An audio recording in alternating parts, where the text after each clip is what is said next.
Hello everyone. तो आज मैं डायमेंशन फ़िल्टर्स के बारे में स्टडी कर रहा था एंड तो ये फ़िल्टर्स बेसिकली डायमेंशंस को फ़िल्टर करते हैं। जैसे कुछ फीचर्स है जो आपको विजुअलाइजेशन में नहीं चाहिए होते, जहाँ आप विजुअलाइजेशन में देखना नहीं चाहते, उनको विजुअलाइज करना नहीं चाहते, अपने चार्ट में नहीं चाहते, तो उनको आप फ़िल्टर आउट कर सकते हो। तो इसकी डेमोन्स्ट्रेशन मैं अभी देता हूँ आपको। तो फर्स्ट ऑफ ऑल कोई नॉर्मल सा विजुलाइज ग्राफ बना लेते हैं, सब कैटेगरी ले लेता हूँ मैं और उसके साथ उसकी सेल्स ले लेता हूँ। तो जैसे ऑटोमेटिकली यहाँ पे बार ग्राफ बन गया है। तो यहाँ पे दो आइकन्स हैं, इस आइकन से ये सारे असेंडिंग ऑर्डर में चले जाएंगे और इससे डिसेंडिंग ऑर्डर में चले जाएंगे। तो मैं डिसेंडिंग ऑर्डर में इसको रख लेता हूँ। और जैसे फ़ोन्स की आप देख रहे हो सबसे ज़्यादा सेल्स हैं, टोटल सेल्स। तो इसमें मैं जो हमारा सेल्स है उसको मैं लेबल में डाल देता हूँ। तो साथ में हम ये देख सकते हैं कि इनका नंबर भी साथ में टोटल सेल्स आने लगेंगे। मैंने क्या किया, यहाँ पे होवर किया था, इसको ड्रैग एंड ड्रॉप किया लेबल के ऊपर सम ऑफ सेल्स को। तो अब बेसिकली अब ये हमारा फ़िल्टर वाला सेक्शन है। यहाँ पे हम फ़िल्टर्स का यूज़ करते हैं, जो भी हम फ़िल्टर लगाते हैं वो इसी एरिया में डालते हैं। तो मैं अब डायमेंशन फ़िल्टर करने वाला हूँ यूज़। तो यहाँ पे मैं क्या करूँगा, कोई डायमेंशन चूज़ करूँगा। सब कैटेगरी को चूज़ करता हूँ मैं। जैसे मैंने उसको वहाँ पे ड्रॉप किया तो यहाँ मेरे सामने आके एक डायलॉग बॉक्स खुल जाएगा। इस डायलॉग बॉक्स से मैं चार पार्ट है इसमें। फर्स्ट ऑफ ऑल तो जनरल है, फिर वाइल्ड कार्ड एंड टॉप। तो जनरल में क्या होगा कि जनरल में मैं जो भी टिक मार्क करूँगा वो सब यहाँ पे शो हो जाएंगी।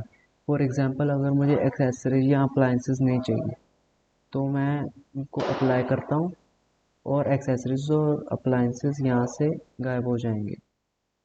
तो ऐसे आपका जनरल आपका वर्क करता है। जैसे फास्टनेस मान लेते हैं कि मैं मेजॉरिटी ऑफ द वैल्यूज़ को हटा देता हूँ, यहाँ से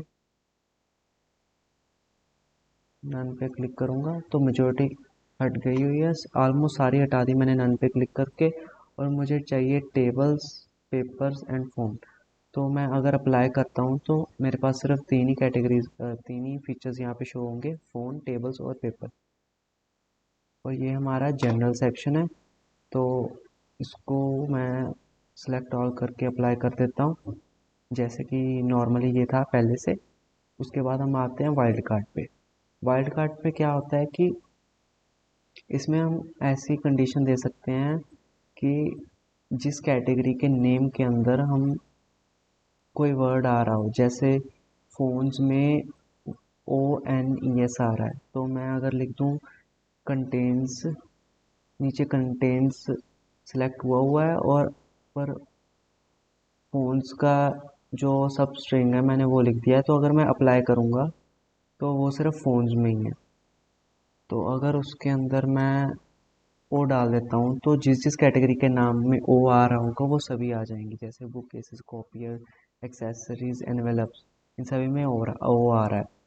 फिर यहाँ पे स्टार्ट्स विद है कि अगर वो स्टार्ट्स होता है किससे, मैं यहाँ पे एस डालता हूँ एंड अप्लाई करता हूँ।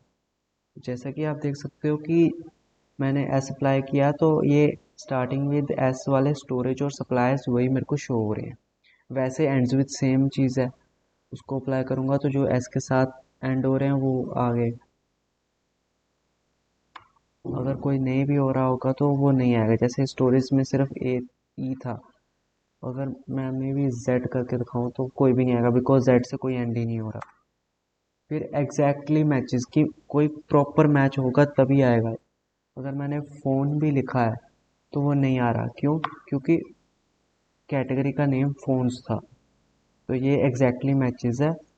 इसको मैं ऑपोजिट में वे में भी कर सकता हूँ, अगर मैं एक्सक्लूड पे टिक मार्क कर दूँ। यहाँ पे टिक मार्क करने से क्या होता है, डज नॉट कंटेन आ गया, हर एक के ऑप्शन के आगे डज नॉट लग गया एक। तो इसका मतलब ये है कि जो भी कैटेगरीज फ़ोन से मैच नहीं कर रही होंगी वो आ जाएंगी।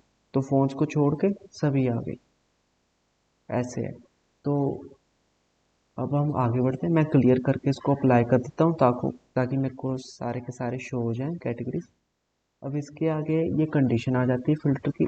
अब ये कंडीशन में क्या है, इसमें मैं बाय फील्ड, इसमें बाय फार्मूला भी कर सकते हैं, बट मैंने अभी बाय फार्मूला इसको एक्सप्लोर नहीं किया अभी तक। तो मैंने यही यूज़ करके देखा, मेरे को काफ़ी अच्छा लगा। जैसे हम सेल्स को हमने चूज़ किया था, सेल्स के सम को, तो इसमें पहले हम देखते हैं ग्राफ में। जैसे कि हम ग्राफ में देख रहे हैं कि मैं कोई वैल्यू ले लेता हूँ greater than equal to 2 lakh. तो अगर मैं इसको अप्लाई करता हूँ तो आप देख सकते हैं कि 2 लाख से जो ऊपर वैल्यूज़ हैं ग्रेटर देन इक्वल टू, बस वही मेरे को शो हो रही हैं, वही सेल्स हमको शो हो रही हैं। ऐसे ही अगर मैं इसका लेस देन कर लेता हूँ तो इसको अप्लाई करूँगा तो 2 लाख से जो नीचे होंगी वो वैल्यूज़ मेरे को वो सेल्स प्राइस शो होंगे। यहाँ पे एक लोड बटन भी है। ये लोड बटन क्या करता है, अगर मैं लोड पे क्लिक करूँगा तो मिनिमम और मैक्सिमम वैल्यू मेरे को बता देगा। जैसे मिनिमम पे, जैसे लोड पे क्लिक किया तो मिनिमम हमारा 3024 है, तो 3024, और मैक्स हमारा ये वैल्यू है हमारी। तो इसको भी हम यहाँ पे यहीं पे छोड़ देते हैं। नन पे क्लिक करके मैंने अप्लाई कर दिया।